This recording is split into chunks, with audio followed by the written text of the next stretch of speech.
Anthropic's new sales pitch is, word for word, your work goes everywhere with you and keeps going without you.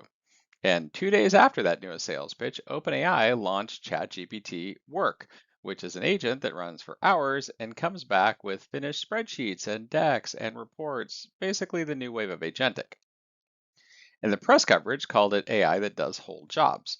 So let's dive into what ChatGPT Work is, really.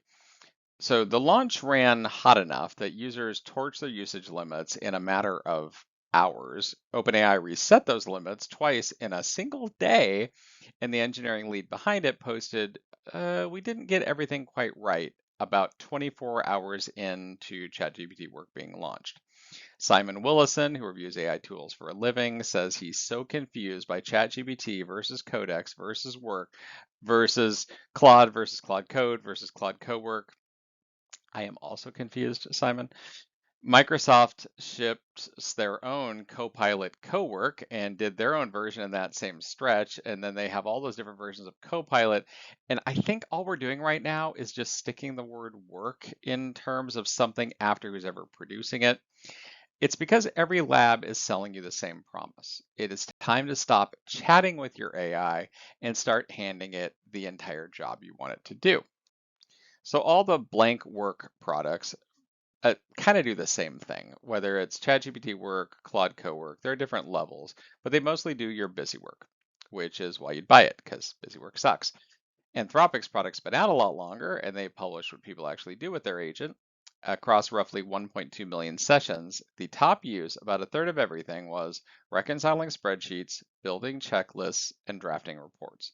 Coding, which I would have guessed would probably come closer to number one, came in under 9%. The industry calls this the work around work, which is a phrase I kind of think is cool. PwC asked about 4,500 CEOs in January of this year what AI had done for their money. 56% said that they had neither seen revenue go up nor costs go down. Only 12% of CEOs said that they'd gotten both.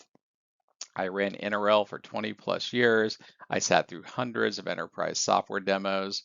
Very, very rarely did the demo ever fail. What tended to fail was the deployment. It's where the truth showed up and said, no, no, no, no, no, it's not quite as easy as it actually looked ahead of time.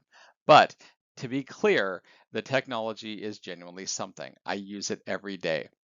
I leave my laptop alone and the agent keeps going without me. It's generating work, it's making documents, it's doing agentic type stuff. Now, 10 years ago, if stuff kept happening when I wasn't at my laptop, that meant my laptop was actually stolen. So, my advice, buy the blank work intern.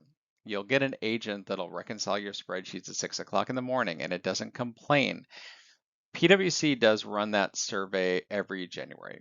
I think the 2027 edition is going to show that 56% number.